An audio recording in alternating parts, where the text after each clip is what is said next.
This is an important hearing, and I want to thank everybody for being here. The truth is that corporate greed is nothing new. It's been going on for a very, very long time. And it manifests itself in the extreme wealth and income inequality that we are seeing in this country now. And this is one of the issues which gets far too little discussion, but the American people have got to determine whether or not we are comfortable with two people owning more wealth than the bottom 42% of Americans, whether we're comfortable the top 1% owning more wealth than the bottom 92%. And I've said this a million times, we focus on the oligarchy in Russia, which should be focused on, and Putin's allies there who have led him into this, work with him on this terrible war. Truth is, we have an oligarchy in this country, and we might want to be focusing on that as well. When we talk about why the American people are angry, why, among other things, we're seeing a spurt in the growth of trade unionism in this country, it has a lot to do with the fact that CEOs in large corporations now make 350 times more than their average workers. In addition to that, they receive stock options, golden parachutes, and a wide range of perks go to the CEOs, and meanwhile, working families are struggling to pay their bills, to feed their kids, to take a few weeks vacation, and to save up for retirement. So what we are seeing now is more income and wealth inequality in this country than we have seen in 100 years, and this is an issue that if nobody else wants to talk about, we will talk about in this committee. But it's not just income and wealth inequality. Corporate greed manifests itself in the massive amounts of union busting that we have been experiencing, in which large corporations spend millions of dollars to deny workers their constitutional rights to organize, while in many cases forcing workers who belong to unions to make unacceptable concessions, like eliminating pensions and major pay cuts. I have been involved in a number of strikes in the last year, and it is astounding to me to see the degree to which large, profitable corporations going out of their way to try to take away health care, take away pension benefits, lower wages. It is really rather astounding. And today, when we talk about corporate greed, it manifests itself in corporation after corporation using the pandemic and all of the instability caused by the pandemic, using the terrible war in Ukraine as a specter, as an attempt to raise prices for the average American higher and higher. And that obviously deals with gas prices, it deals with housing, it deals with food. And what we are seeing is during this pandemic, and this is an issue we have to deal with, and we're going to deal with it today. Is it appropriate that during this pandemic, during the war in Ukraine, during all of this instability, that this be a moment in which large corporations continue to enjoy huge profits?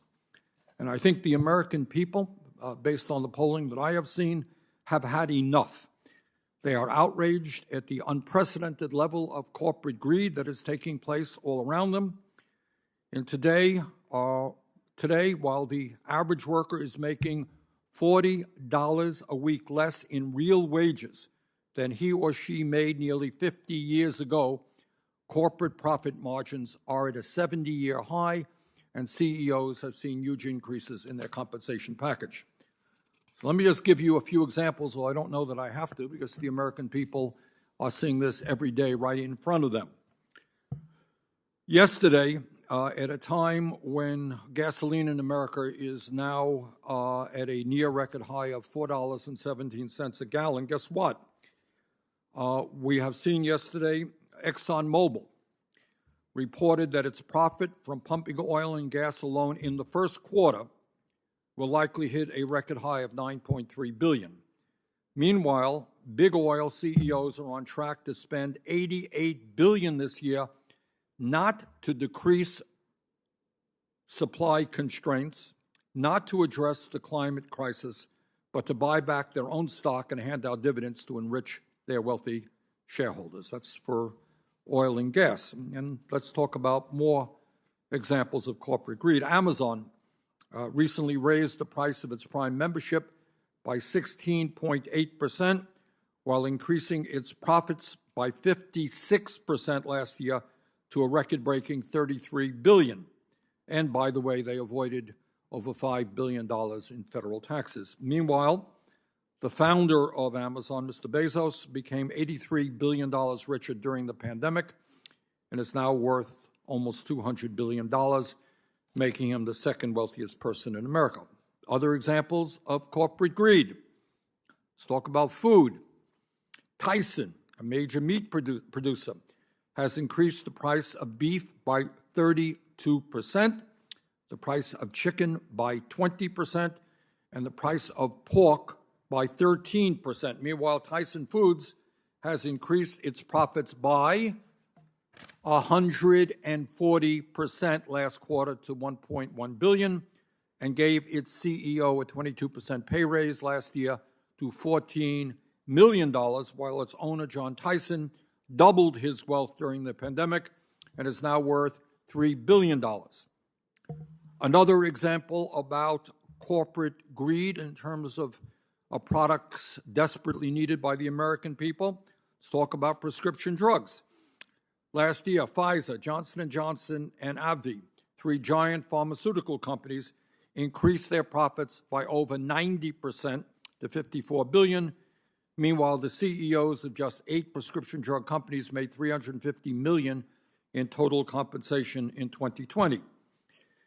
In other words, and these are just some examples, we can go on, but in other words, the problem is not that a low-wage worker got a 50-cent raise 2 weeks ago and a $1,400 check from the government last year, as some of my Republican colleagues will suggest. The problem is that corporations are making record-breaking profits, and over 700 billionaires in America became nearly $2 trillion wealthier during the pandemic while engaging in obscene levels of price gouging. Now, the American people want us to take action. They are sick and tired of prices going up, corporate profits going up, CEO compensation going up. They want us to represent them, not the corporate world. They are sick and tired, among other things, of billionaires paying a lower effective tax rate than a teacher, a nurse, a truck driver, or a firefighter. They want Congress to address corporate greed and make sure that the wealthiest people in our country and the most profitable corporations pay their fair share of taxes. In order to address the current crisis, I've introduced legislation to enact a windfall profits tax modeled off a bill signed into law during World War II. During World War II, our country, the people of our country, understood that it was unacceptable for companies to make obscene profits when young men and women were dying in Europe and in Asia. That is not a time to make huge profits. Now, I'm not here to suggest that this moment is equivalent to the 1940s and World War II, but I will tell you that during this terrible pandemic, which has caused so much pain and so much economic instability, during Putin's murderous invasion of Ukraine, it is at this moment not acceptable to me for corporate America to make huge profits by ripping off Americans at the gas station, at the grocery store, or any other sector of our economy. And let's be clear, and when we talk about corporate greed, we're also talking about the enormous concentration of ownership that exists in America today, and the lack of competition which has allowed companies to drive prices higher and higher. So it's not just the reality of income and wealth inequality, corporate profits.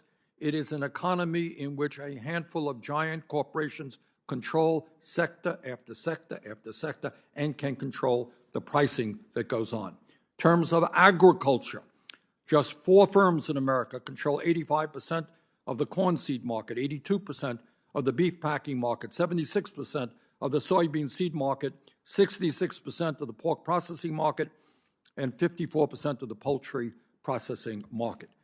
All right, that's agriculture, that's food. In terms of transportation, 4 large companies control 67% of our airlines and 83% of our railways, while just 3 companies control 80% of cargo shipping. In terms of healthcare, over the past 20 years, there's been approximately 1,600 hospital mergers, while 90% of metropolitan hospital markets are considered highly concentrated. And maybe most important, and we had a hearing on this, and we're going to come back to this issue over and over again, in terms of our entire economy, and I want everybody to hear this, we should all understand that just 3 Wall Street firms, 3, 1, 2, 3, BlackRock, State Street, and Vanguard, control $22 trillion in assets, which is roughly the equivalent of the entire gross domestic product of the United States of America. 3 companies. And when you have that kind of power, you are impacting hundreds and hundreds of corporations where you are a major stockholder and the lives of millions and millions of workers. If we are serious about combating inflation and lowering prices, we must aggressively use the antitrust laws that are on the books and introduce new ones as necessary to break up behemoth corporations and increase competition. Now, is corporate greed the only reason for inflation? The answer is obviously not.